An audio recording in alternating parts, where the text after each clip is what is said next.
Awin na naskomo te ni para komaski ne hioski tosi kaagamit ne hioko tarai suikchek min hot peimsok min katak ne hiok min kakai sin o tarai suik to tomaski Iwin na naskomo te ni para kanoskagiskak. We acknowledge that we are on Treaty 6 territory, land of the Indigenous, Métis, Inuit, and home of us all. Well, welcome to today's session. My name is Michael McLean, and I am an NAVFD board member, and I'm a campus minister at St. Thomas More College in Saskatoon, Saskatchewan, on Treaty 6 territory and the traditional homeland of the Métis. It's my honor today to introduce our speakers. First off, Archbishop Donald Bolin. I met Archbishop Bolin when he used to make Saskatoon Diocese his home. He is currently the Archbishop of the Regina Archdiocese. He was born on the Canadian prairies, studied in Regina, Ottawa, and Oxford, and after ordination, taught in the Religious Studies Department at Campion College at the University of Regina. In 2001, he was appointed to work at the Vatican's Pontifical Council for Promoting Christian Unity under Cardinal Walter Casper. In that capacity, he had the opportunity to serve the Catholic Church's international dialogues with Anglicans and Methodists. He was named the Bishop of the Diocese of Saskatoon in 2010 and the Archbishop of Regina in 2016. Within the Canadian Conference of Catholic Bishops, he has been active in ecumenical and justice work. On both diocesan and national levels, he's been actively involved in Indigenous relations and responding to the calls of action of the Truth and Reconciliation Commission. Joining Archbishop Don today is Reverend Mr. Harry Lafond. I'm very proud to say that Harry was appointed to be the St. Thomas More Scholar on Indigenous Education in the fall of 2019. And we're very proud to have Harry as a part of our STM family. Reverend Mr. Lafond has previously served as the Executive Director of the Office of the Treaty Commissioner in Saskatchewan from 2007 to 2019. And before that, he was the Director of Education for Muskeg Lake Cree Nation for 5 years. He's previously served as Chief of Muskeg Lake and now serves as an ordained deacon in the Roman Catholic Church in the Diocese of Prince Albert. Reverend Mr. Lafond's role sees him pursue his love of teaching as well as serving as the cultural advisor for St. Thomas More College. Today, we welcome Don and Harry and look forward to their dialogue looking at the TRC calls to action, the papal apology, and moving forward in a good way. Please join me from wherever you are in welcoming today's speakers. Thanks very much for that wonderful introduction, Michael. And really, it's such a great privilege to be presenting alongside of Deacon Harry Lafond. And I want to start with a little story. It was just a couple of months after the Truth and Reconciliation's final report had been released. And the call to action 58, which invited the Pope to come to Canada and to apologize to Indigenous peoples, had come out and was drawing a great deal of attention. And I had the opportunity to be present at a meeting when Harry wasn't a deacon yet, and then another friend from here in Regina, Indigenous leader and activist, Susanna Deranger. Susanna and Harry had the opportunity to meet with our papal nuncio, Archbishop Luigi Bonazzi at the time. And, it was long before the Pope came, and but Harry and Susanna presented very engaging and I think profound reasons why it was a really important call to action to respond to already back then. So I'm going to invite Harry to introduce himself, and then I'm going to introduce the topic of formation. Harry's going to say a little bit about where we start from. Then I'm going to speak about the papal visit, the apology that was given, and the action plan. Harry and I will engage in a dialogue together about components of the action plan that come out of Pope Francis's visit. And then Harry's going to offer some final thoughts, maybe about rethinking the way we look at vocation. So with that, I'm going to invite you, Harry, to offer a few more words of self-introduction. Well, good morning. Thank you, Bishop Don, for that story. It brings back really interesting memories and fond memories of the times we spent together, trying to encourage Canada to look at being the host to the Pope. Niganit kitam skat na and umina naskamao kumantom no. I'm a Cree, and I'm in a process of relearning my language, and I've every opportunity I get, I share that language with people, because it holds inside of it the essence and the soul of my people. And so I'm also, the initial introduction by Michael really focused on a professional side, but on a personal side, I have 5 children. I have 14 grandchildren, and they form this the spirit of who I am. In Cree, Wakutuin is very important. It's a key foundational set of laws about relationship building that I follow, and my family has learned over the course of our family's growth together.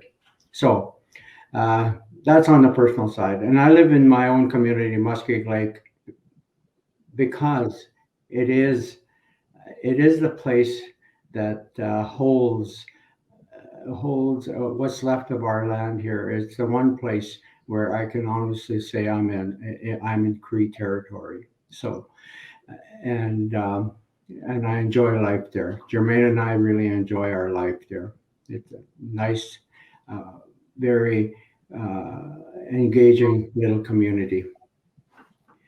So that's who I am, and that's what makes me tick.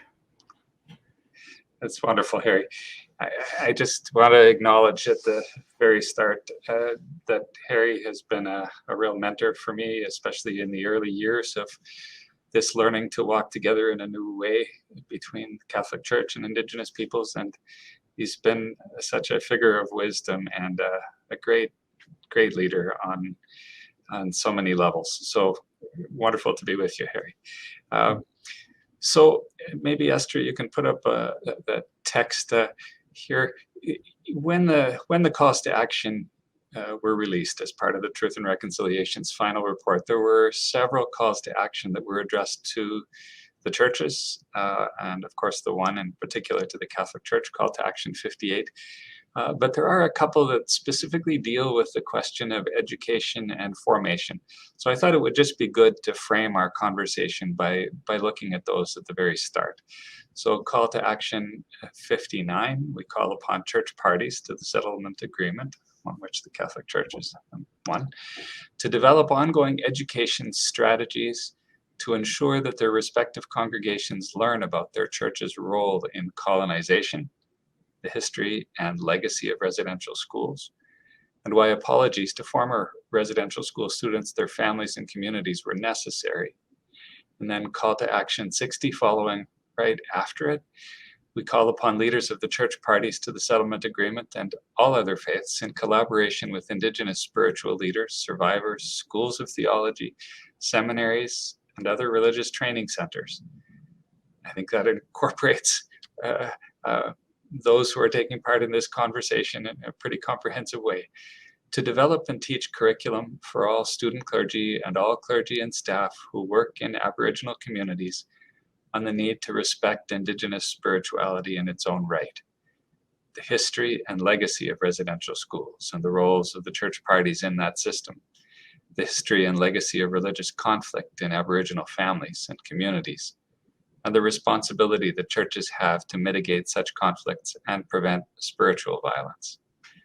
So we can bring that down, but I think it helps to frame that the calls to action do address this question of education and formation on all levels of societal and religious life.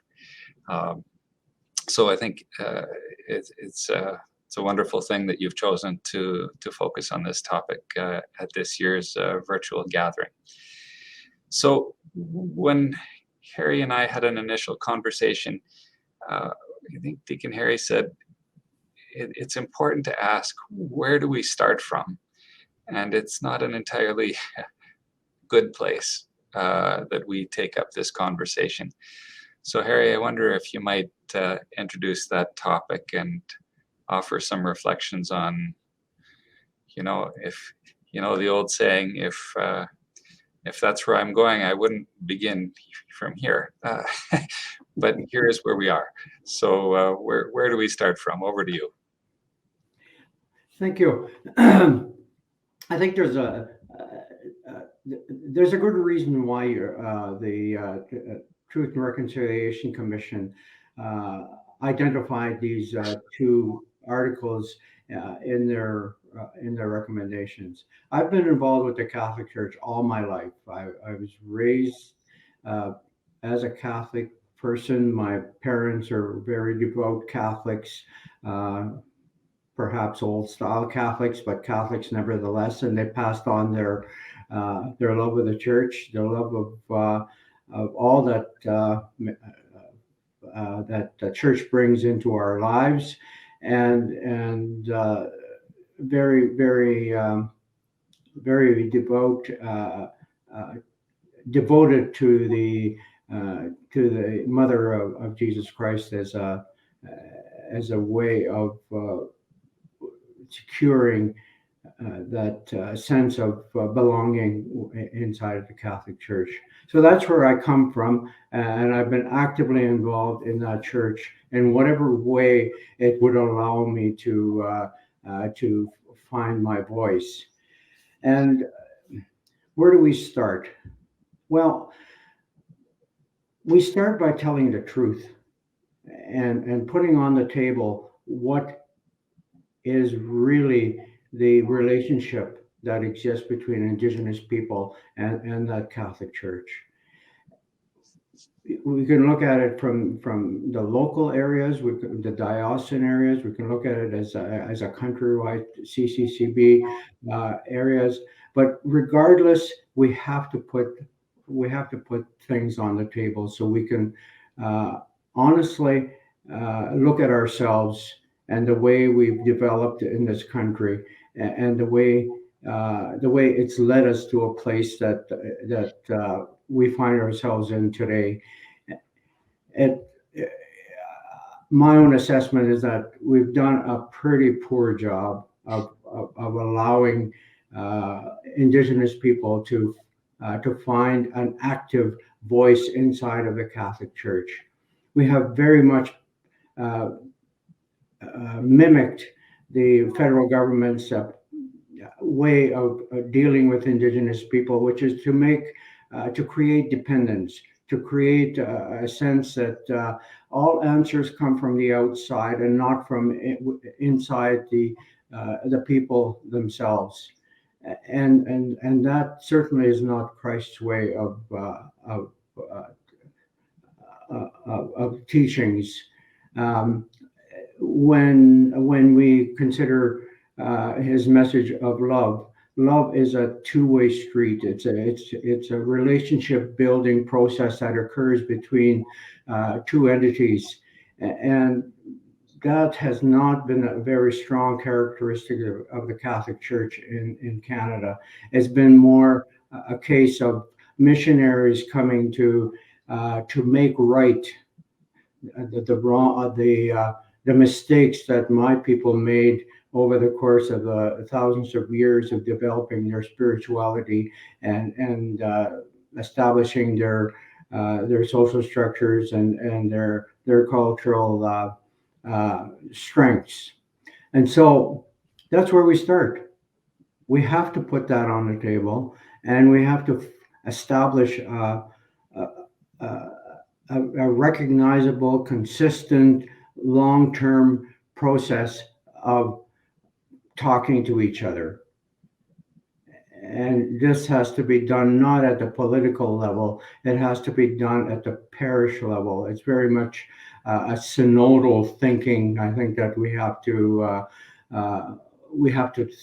adopt to get us to a point where we can begin to really seriously frame the reconciliation that we seek with each other. And so, in my estimate, in my way of thinking, that we have a long ways to go um, in terms of establishing actual processes and structures to work with in this country. We have a lot of administrative belief processes to deal with, and it's very challenging, but it can be very fulfilling if we do it with love, with a sense of justice, and a real belief in affirming each other as people who want to express and follow the teachings of Jesus Christ. Thanks very much, Harry. I think you you framed the challenge well of how to walk together in a good way. So I think that the papal visit has given us some good indicators of how to move forward. I was recently visiting Bishop Doug Crosby in Hamilton, and he told me that the Hamilton newspaper, which was somewhat critical of various things during the papal visit, at the end showed a picture of the Pope getting on the plane. It was a little caricature of the Pope getting on the plane, and it said, "Call to Action 58, check." I think that the papal visit did so much more than respond to a particular call to action. So I think we're going to spend the next few minutes unpacking what we feel that every Catholic in this country should know about the papal visit, which does put us on a way forward, and in a very particular way, those of you who are engaged in formation. So I'm going to move through 2 PowerPoints fairly quickly, and I'll make these PowerPoints available through your organizers to anybody who participates in this seminar. So the first PowerPoint is about what the Pope actually said when he came in terms of apology. And I want to take us through 6 aspects of that apology. And often these were not recorded well in the media because it's not the media's responsibility, it's our responsibility as church to properly interpret what the Holy Father said when he came and the apology that was extended. Of course, there were many requests for specific things for him to say and do when he came. But I want to pull out 6 things very briefly. First of all, he did address the children who didn't come home from residential schools. And he did that in 3 ways that were largely not verbal, but gestures and actions. So the first, and we'll just go to when he arrived, and the first stop was Masquachis, where the Ermineskin residential school was south of Edmonton, and he stopped to pray. He stopped to pray at the cemetery where many children who attended the residential schools are buried, and a very poignant moment of prayer at the very start of the visit. Secondly, the National Center for Truth and Reconciliation had asked that their banner identifying children who didn't come home would be able to be brought forward when the Pope was present. And so the NCTR was invited to stretch out the banner in the church at Masquachis. And before Pope Francis went out to the arbor and spoke and offered an apology, he took some time with this banner and this list of names, which really symbolizes the pain and suffering of Indigenous children and those who didn't come home. And you see him blessing the banner, and here kissing, reverencing the banner, honoring the children. Thirdly, when the Indigenous delegation, First Nations, Métis, and Inuit delegations went to Rome at the end of March of last year, Chief Marianne Daywalker-Peltier from very near here in Regina, from Okanese First Nation, brought him 2 small pairs of moccasins, again representing the children that didn't come home.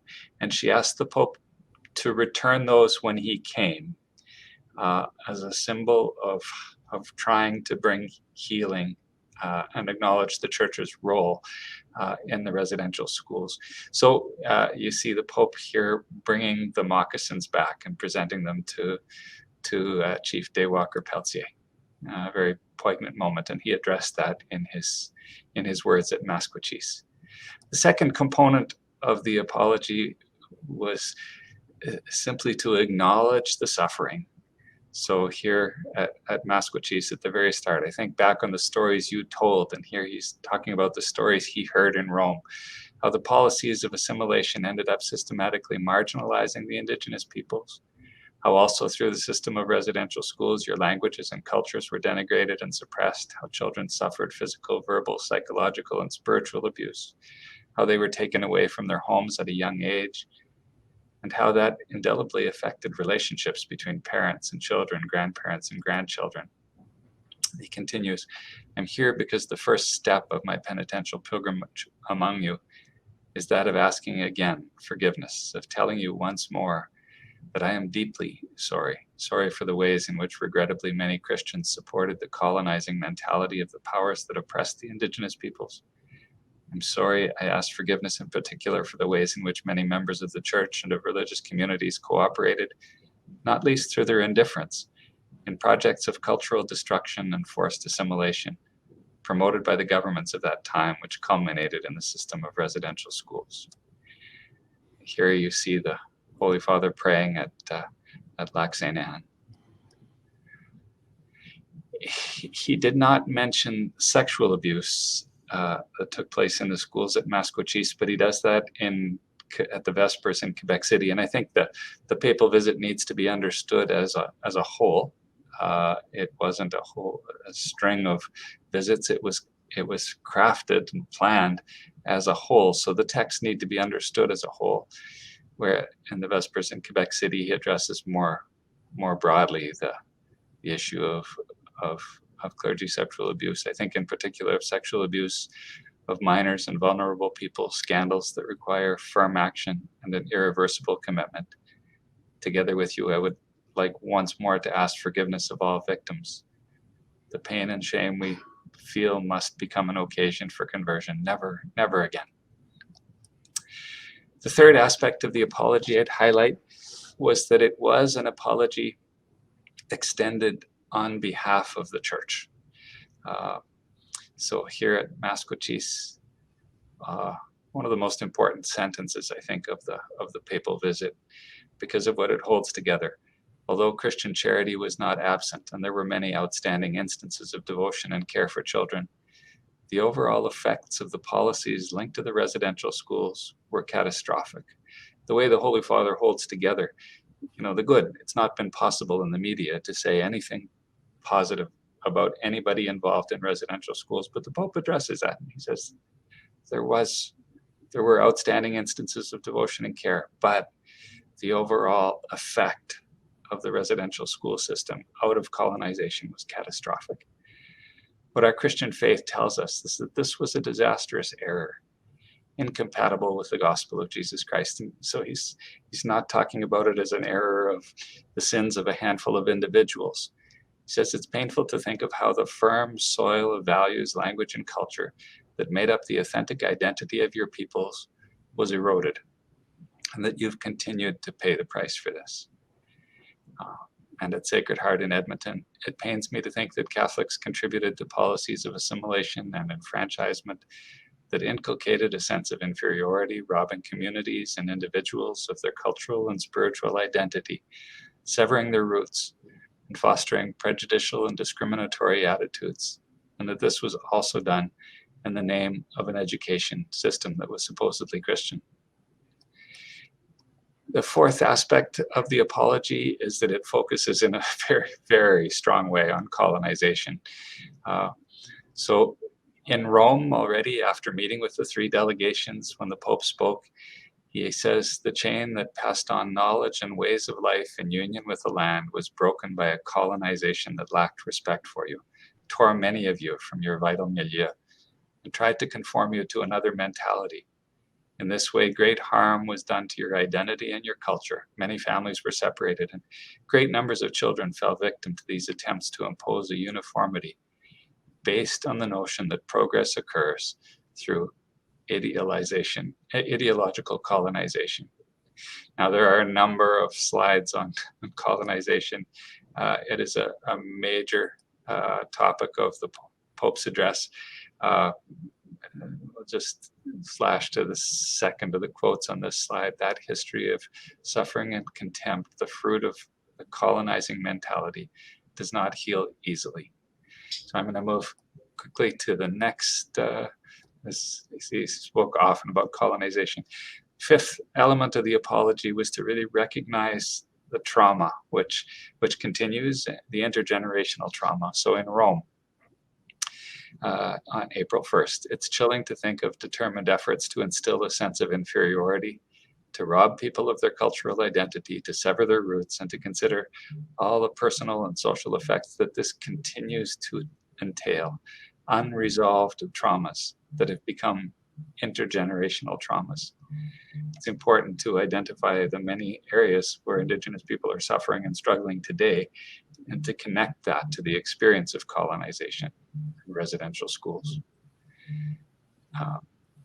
During the visit here, he talked about trauma. So at Masquachis, these are traumas that are in some way reawakened whenever the subject comes up. I realize too that our meeting today can bring back old memories and hurts, and that many of you may feel uncomfortable even as I speak, to remember the devastating experiences that took place in the residential schools, hurts, angers that cause pain, and yet it's necessary. I thank you for telling me about the heavy burdens that you still bear, for sharing with me these bitter memories. And I'm going to jump ahead again to the sixth element of the apology, and of course the Pope is speaking as a Catholic and as Pope. So he's speaking. He's not assuming that the survivors who are hearing him are Christian and thinking of through a Christian lens, but that's the lens he's speaking about. So first here is he offers a prayer in the face of evil. We pray to the Lord of goodness. In the face of death, we pray to the God of life. And I'm gonna jump through to the next quote here. A very powerful quote at Sacred Heart Church in Edmonton. This is the way forward, to look together to Christ, to love betrayed and crucified for our sake, to look to Christ crucified in the many students of the residential schools. So where was Christ present in the residential school system? And here it uses this language of Christ crucified in the students of the residential schools. And then this powerful message: one cannot proclaim God in a way contrary to God himself. And yet how many times has this happened in history? Well, God presents himself simply and quietly. Think of the incarnation, think Paschal mystery. We always have the temptation to impose him and to impose ourselves in his name. It is the worldly temptation to make him come down from the cross and show himself with power. And Gester, you can bring the PowerPoint down now. I think it's important to name the ways in which the Pope deeply engaged with the request for an apology, and that his apology was layered and detailed, and offers us a solid foundation to acknowledge the pain and suffering that the Church was involved with in the past. And now, Harry, I don't know if you want to jump in for a moment, and then we're going to go to the action plan and speak about 4 ways in which the Pope moves us forward. It's the temptation to come down from the cross and show himself with power, I think, is a powerful statement. It it reflects, I guess, the colonial mentality that we've experienced in this country, and it is that kind of mentality that is the most difficult to talk about, because people feel threatened by talking themselves from that perspective, and seeing, and in many ways having to acknowledge that their ancestors are very much responsible for the way they think today, and to begin the process of unpacking that can be a very painful time for the individual and for the communities that we live in. Indeed. Thanks. Okay, now we're going to move to a second PowerPoint. So if we're going to take a look at the way forward that Pope Francis offers us in the context of the visit, and going to identify 4 things, but a couple of introductory points. First of all, apology as a first step, not an end point. At Mascochis, the Pope says, "Dear brothers and sisters, many of you and your representatives have stated that begging pardon is not the end of the matter. I fully agree. This is only the first step, the starting point. I also recognize that looking to the past, no effort to beg pardon and to seek repair, to repair the harm done will ever be sufficient, and that looking ahead to the future, no effort must be spared to create a culture able to prevent such situations from happening." The other introductory point here was this comment really about the papal visit itself and the importance of local work. Dear brothers and sisters, gestures and visits, think of the papal visit, right? Can be important, but most words and deeds of reconciliation take place at the local level in communities like this. This is Sacred Heart in Edmonton, where individuals and families travel side by side, day by day, to pray together, to help one another, to share life stories, common joys, common struggles. That's what opens the door to the reconciling work of God. So I think that's a good word for all of us, that the local work is the work that we're called to, and it's where we can really enact a change and bring a new way of walking together. So I'm going to go to the first of the 4 ways that the Pope points us to, and it resonates with Harry's very, very opening words: truth telling, telling history in a new way. So in Rome, before in addressing the delegations that went to see the Holy Father, he says, "Without historical memory and without a commitment to learning from past mistakes, problems remain unresolved and keep coming back. We can see this these days in the case of war. The memory of the past must never be sacrificed at the altar of alleged progress. In a fraternal spirit, I encourage the bishops and the Catholic community to continue taking steps towards the transparent search for truth, to foster healing and reconciliation." Just one more quote here. This was from Quebec City. "I have come as a pilgrim despite my physical limitations to take further steps forward with you and for you. I do this so that progress may be made in the search for truth, so that the processes of healing and reconciliation may continue, and so that seeds of hope can keep being sown for future generations, Indigenous and non-Indigenous alike, who desire to live together in harmony as brothers and sisters." So maybe we can take the PowerPoint down for a moment, and Harry, you can maybe offer some words about the task of truth-telling and how we can take some steps forward in that regard, and maybe with a particular focus on those who are engaged in formation of members of religious communities, future priests, brothers, sisters, and lay leaders in the church. Yes.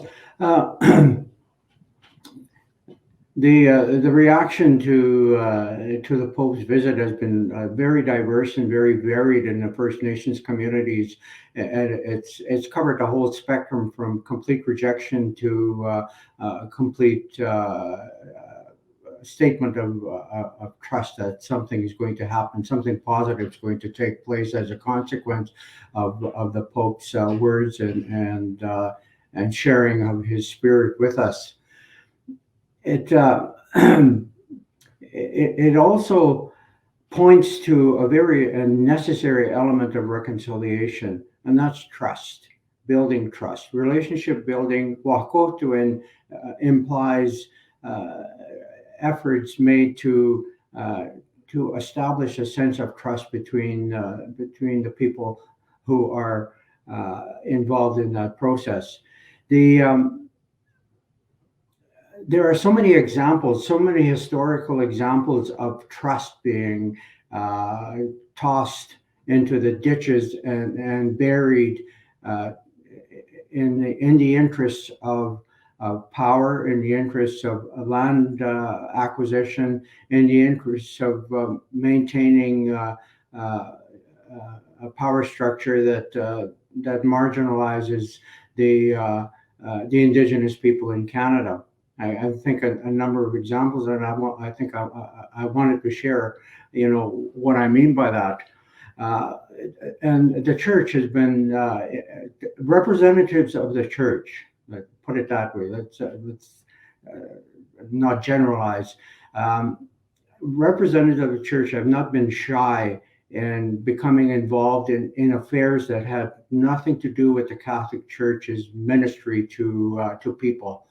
And here in Saskatchewan, we have examples through our research into land dealings where the ministers, individual ministers, became actively involved in setting up the situation so that the settlers would come out on top,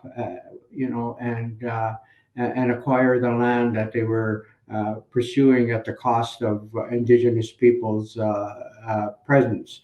I think of the two communities of Thunderchild and Moosomin just outside of Delmas, Saskatchewan, where the Father Delmas was very much involved in convincing and working on the government to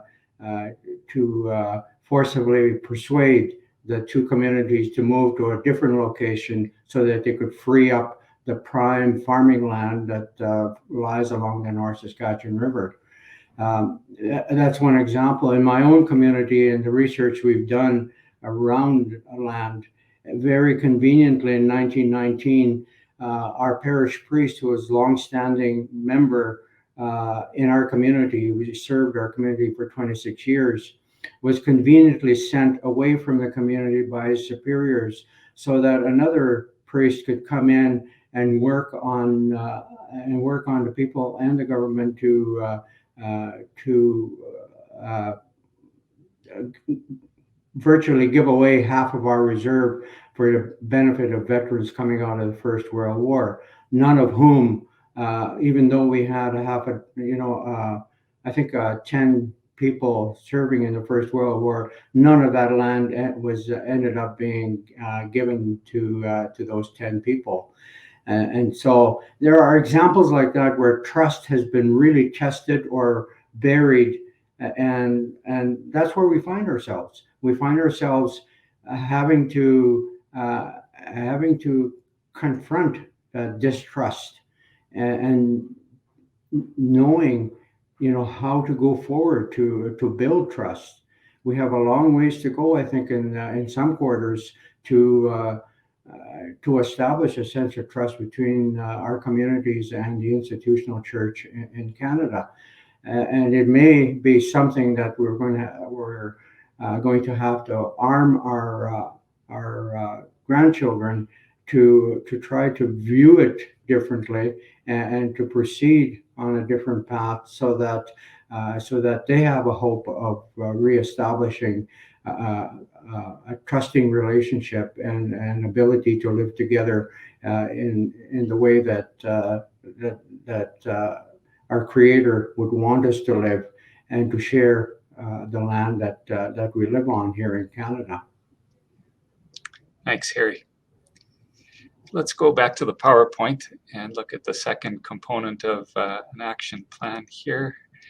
This is a winter count buffalo robe produced by an Indigenous artist, Wayne Goodwill, from near Regina, from Fort Capel, which it's a traditional art form painted on a buffalo hide, which really tells the story of the Indigenous people of this area.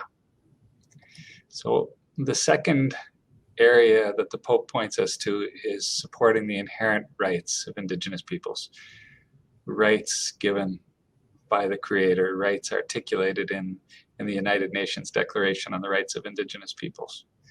So I strongly encourage you to read the UN Declaration on the Rights of Indigenous Peoples. It probably only takes 15 minutes, but it's a blueprint for the way forward. It was in Quebec City that Pope Francis most strongly addresses this question of solidarity and the pursuit of justice. So there are 3 slides here. It's one long quote, but it's a key text. Even in a country as developed and as prosperous as Canada, which pays great attention to social assistance, there are many homeless persons who turn to churches and food banks to receive essential help in meeting their needs, which, lest we forget, are not only material. It's scandalous that the well-being generated by economic development does not benefit all sectors of society. And it is indeed sad that precisely among the Native peoples, we often find many indices of poverty, along with other negative indicators, such as the low percentage of schooling and less than easy access to owning a home and to healthcare. I think it's really important here that the Pope is looking to indices of well-being and of health, of access to health, educational resources, and poverty. And then we look at the effects of intergenerational trauma, and so incarceration rates and addiction rates, where he names very clearly where there is a systemic injustice today that needs to be addressed. And then he continues, it's necessary in admitting our faults to work together to accomplish a goal that I know all of you share, to promote the legitimate rights of the Native populations and to favor processes of healing and reconciliation between them and the non-Indigenous peoples of the country. That's reflected in the commitment to respond in a fitting way to the appeals of the Commission for Truth and Reconciliation, as well as in the concern to acknowledge the rights of Native peoples. So the Pope points to the calls to action of the Truth and Reconciliation Commission as one of the ways of pursuing justice. And the last part of this quote, the Holy See and the local Catholic communities are concretely committed to promoting the Indigenous cultures through specific and appropriate forms of spiritual accompaniment that include attention to their cultural traditions, customs, languages, and educational processes in the spirit of the UN Declaration on the Rights of Indigenous Peoples. Now we're going to pick up the piece about language and culture in a moment, but here I just want to identify that the Pope specifically speaks to the UN Declaration on the Rights of Indigenous Peoples as a blueprint for solidarity. We sometimes compare the UN Declaration to the Sermon on the Mount in the sense that it's if you're asked, do you agree with the Sermon on the Mount? Do you agree with the UN Declaration? It's pretty easy to say yes, but is your life transformed by it? Is your society changed by it? And that would be a major shift for us as a society. So maybe we can bring the PowerPoint down again. And Harry, I would invite you to offer any comments about solidarity in the pursuit of rights and in the pursuit of justice, and where there's space for the church to work in this regard.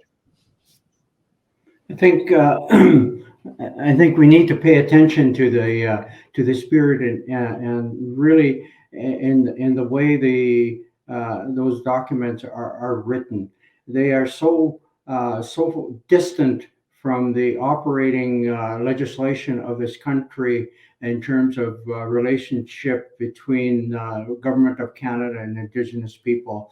The Indian Act is so prescriptive and so full of barriers for any kind of self rule, self management.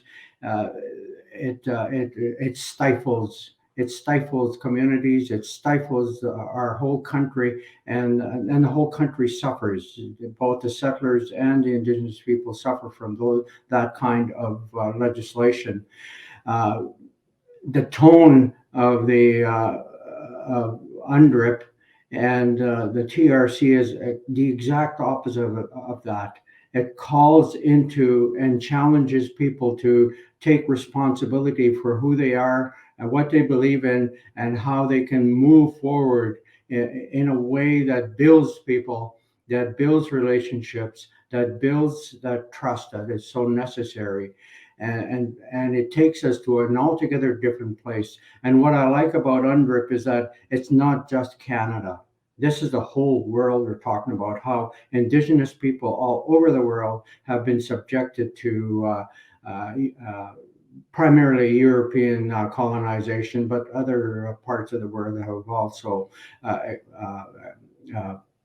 practiced colonial efforts to the present day with the Indigenous populations of their countries. The UNDRIP it does not say the United Nations is going to come and correct all things for us. It says this is your right, and you need to take control of the process. You need to take control of how you're going to move forward, and you need to understand, what the Creator has given you and how to put into daily practice the elements of that creative energy that we're all gifted with. Thanks, Harry. Maybe we can go back to the PowerPoint here. I think about the saying, think globally, act locally.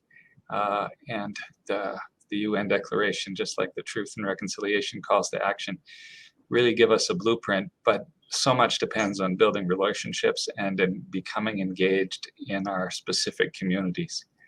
So the UN Declaration has been endorsed by the Catholic Church. It's been endorsed on the level of the Holy See. It's been endorsed by the CCCB. It addresses a number of rights, including the right to self-determination, to not be assimilated, to spiritual and religious traditions and ceremonies, to transmit to future generations their histories, languages, oral traditions, philosophies, writing systems, and literatures, the right to their own education systems, to the recognition, observance, and enforcement of treaties. And there are many rights articulated in the UN Declaration pertaining to the land. So the third area that we're going to focus on here is support of Indigenous language and culture. And this was a major focus of Pope Francis's address, or a series of addresses, and I think a major space for us to engage.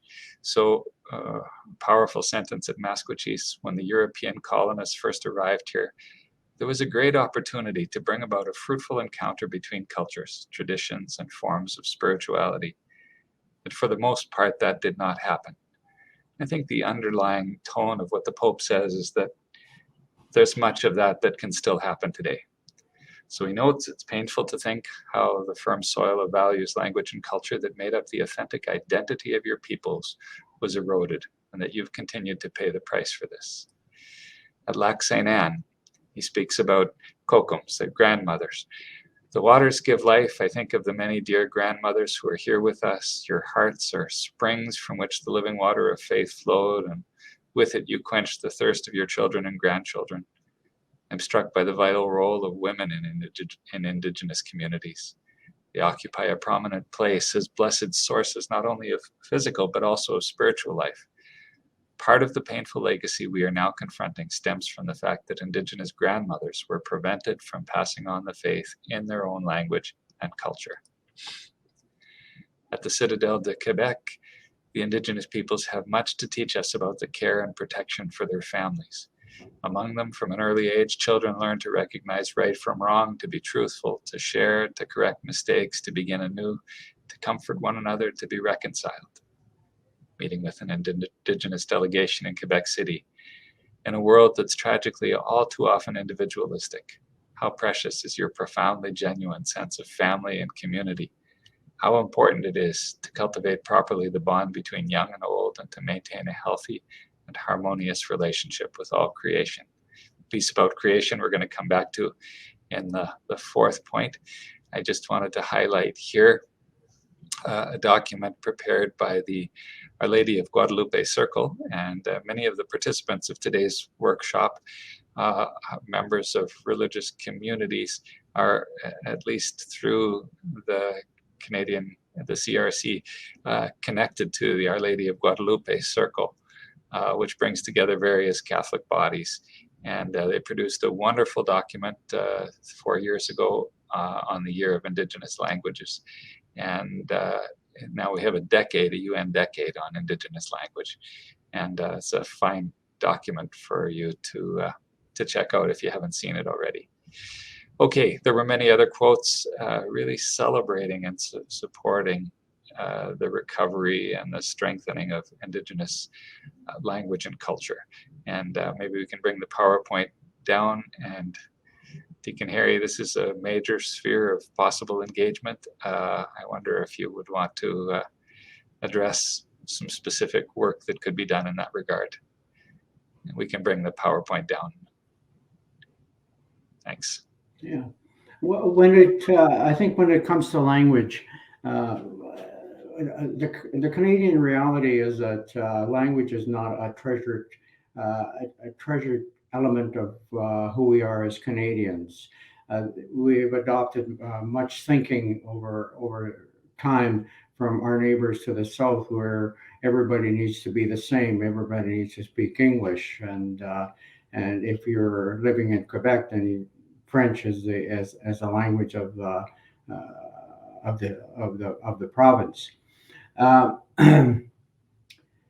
So I think the first challenge we have is let's take a look at the beauty of language, the diversity and the richness of language, and it would do us well to take a look at it soon, because if you take a look at the populations that are walking the streets and the people we run into at Tim Hortons, etc., they're not speaking English. They're speaking many different languages from all over the world, and there's nothing wrong with that. That's beautiful. That's beautiful that they can feel free enough in Canada to do that.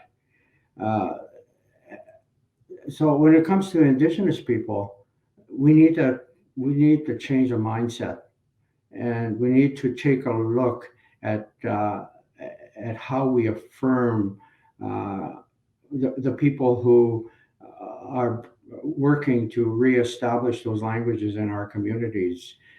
I think a lot of work has to be done inside of our communities, simply because as colonized people, we take on some of the thinking of the colonizers, and you will hear parents saying, well, they don't need English. I mean, they don't need Cree. English is what's going to make them earn a living. But this is not about earning a living as such. It's about repairing your soul. It's about reaching back into your grandmother's and your great grandmother's way of life, and finding in their teachings what is good about being a Cree person, and what needs to be, what are those things we need to hang on to and nurture in our children and grandchildren, because they bring us into a connection with the creation that is we've been counseled by our Creator to establish and to connect with.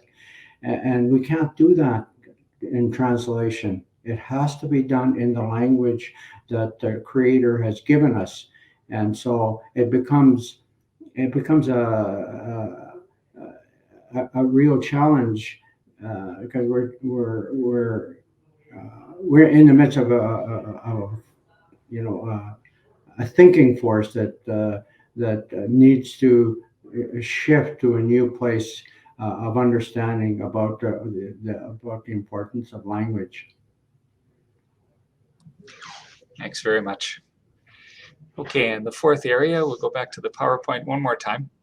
The fourth area has to do with blessing and of Indigenous worldviews and understanding of creation. And I guess we knew this was going to come because Pope Francis is frequently speaking about the environment, and often in that connection speaks about the wisdom of Indigenous peoples and Indigenous ways of living on the land. Already in Laudato Si, the Pope had noted it's essential to show special care for Indigenous communities and their cultural traditions. They're not merely one minority among others, but should be the principal dialogue partners, especially when large projects affecting their land are proposed. For them, land is not a commodity, but rather a gift from God and from their ancestors who rest there, a sacred space with which they need to interact if they are to maintain their identity and values. When they remain on their land, they themselves care for it best. So the Pope wasted no time in moving to address this issue at Mascochis. Brothers and sisters, you have lived on these lands for thousands of years, following ways of life that respect the earth, which you received as a legacy from past generations, and are keeping for those yet to come. You have treated it as a gift of the Creator to be shared with others and to be cherished in harmony with all that exists, in profound fellowship with all living beings. In this way, you learn to foster a sense of family and community and to build solid bonds between generations, honoring your elders and caring for your little ones. A treasury of sound customs and teachings centered on concern for others, truthfulness, courage and respect, humility, honesty, and practical wisdom. Those are the grandfather teachings of the Anishinaabe. Everywhere he went, the Pope spoke to environment and the wisdom of Indigenous ways of relating with the land. So in Quebec, he spoke of the constant concern of Indigenous people to protect the land and the environment and fidelity to a harmonious vision of creation as an open book that teaches human beings to love the Creator and to live in symbiosis with other living creatures. We can learn much from this ability to listen attentively to God, to persons, and to nature. And we need it, especially amidst the dizzying and frenzied pace of today's world. We need to be able to look as the Indigenous wisdom tradition teaches us 7 generations ahead, and not to our immediate convenience to the next elections, or the support of this or that lobby. The values and teachings of the Indigenous peoples are precious. I think we can bring the PowerPoint down there. There were just many other occasions and quotes where Pope Francis addressed this in Iqaluit. He spoke to the deep relationship between the peoples of the North and the land. He said the land is resilient and strong, and you are resilient and strong. So I think the Pope has asked us to open a path to engage with Indigenous people about creation and ways of living on the land, caring for the land. Over to you, Harry, for any comments and reflections you might have. In my conversations with the old people around the oral history of treaties and here in Western Canada and into Ontario, one of the key elements of their understanding that goes against the Canada's interpretation of those treaties is precisely around land and the relationship to land, and it comes very clear when you listen to the oral stories about the land as being a living part of creation that needs to be our challenge to get to know, to relate to, and to appreciate for its place in providing us with our life, but not just physical life, but also spiritual life and emotional life and psychological life. It's a necessary part of our whole being, and that goes against the colonial thinking of land as a commodity, as something to be owned, as something to be used, as something to create wealth for individuals or communities or societies.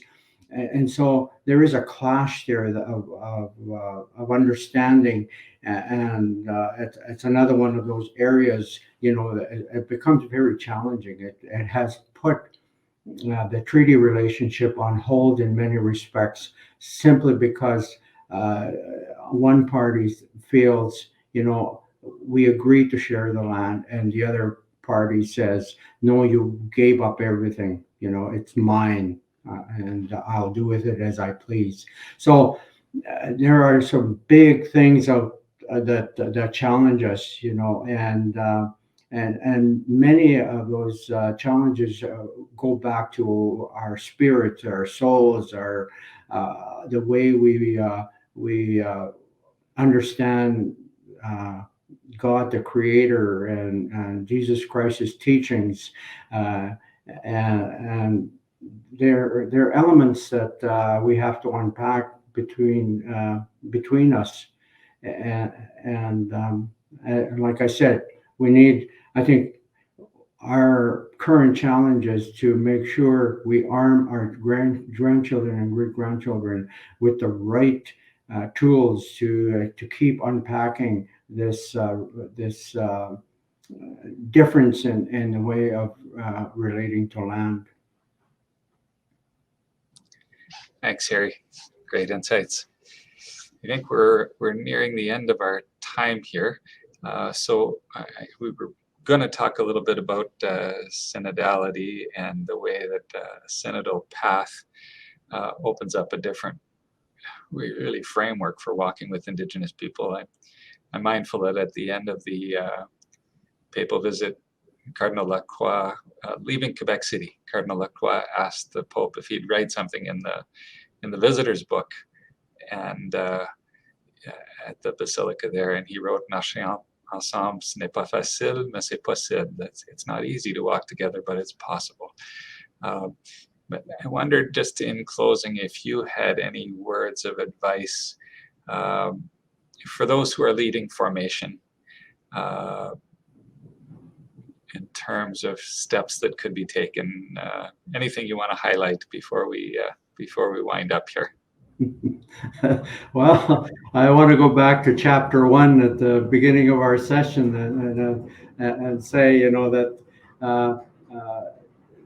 the relationship between an institutional church and the practitioners of that institutional church and Indigenous people has not served us well. It's not served us well. It became, over time, a welfare church, and we don't function very well in a welfare church. And so, as we go forward, I think the challenge with the institutions that are involved in the training of clergy, training of people that are in service to our communities, is the need to recognize that communities, especially Indigenous communities, have been functioning quite effectively in managing their spiritual lives and their teachings for generations, and despite the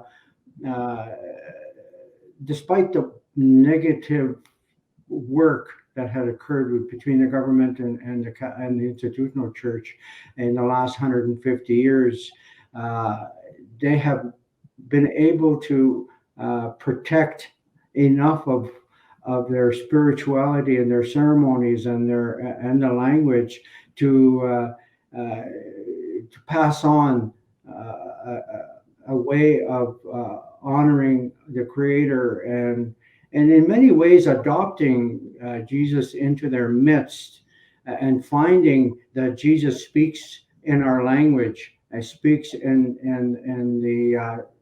the ways that we do things, and that elements like love and sharing are really one and the same thing. Passing, the many of our ceremonies are all about sharing. It's all about engaging young people, and we also have a very strong tradition of identifying leadership in our community, spiritual leadership. It's not. I find I've been involved with the institutional church, like I said, for all my life, and I was in a seminary at one point in a novitiate, so I have some understanding of how selection occurs for those candidates. You don't find the same type of selection happening with our Indigenous leaders, and that's something that has to be, I think, acknowledged as be one of the dialogue pieces that the formation institutions need to effectively carry on with our spiritual leaders that out there. How does your community identify who they're going to trust to lead them in the spiritual side of inside of that community? It's a critical piece, and like I said, we have a dismal history. You probably, if we counted how many Indigenous clergy we've had in this country, you can't get more than a couple handfuls, in measurement, and that speaks very much to the welfare church, where the missionary felt and feels that they're coming in to do everything for the people and not allowing the people to take ownership of that church and to provide its own leadership and its own wealth of God-given beliefs to carry them through in their personal spiritual lives. So we have a lot of work to do in terms of finding a way to acknowledge, there's leadership there. There's ceremonial leaders. There's the service of the Oskapio service, and I'm a deacon because I sincerely believe as a deacon, I'm living the life of an Oskapio. I'm serving people in the way God has asked me to serve, and I do it willingly in both cultures because I feel comfortable. I feel comfortable going Catholic and being Cree. I don't find that one is exclusive of the other, and so that I think is the where we need to go in the days to come, and we better do it quickly. If nothing happens, we're not going to have an Indigenous Catholic Church in Canada in the next 2 or 3 generations. The young people are not the same as my generation, which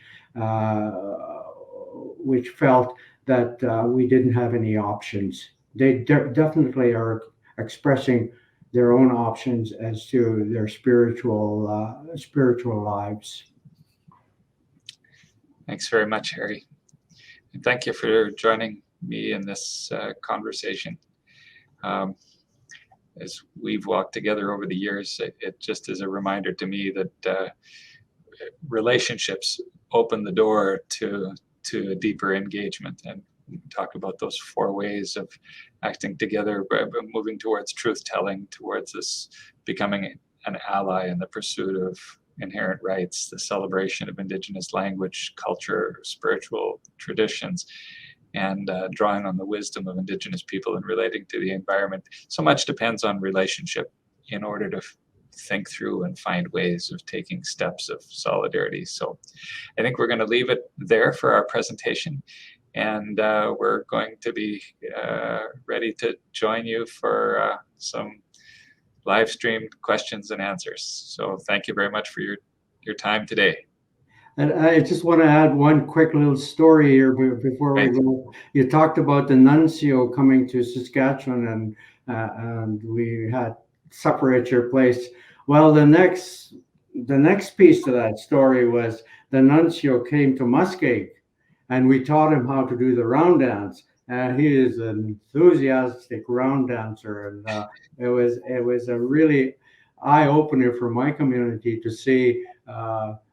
The nuncio become so engaged in who we are and what we have to offer the church that he represents.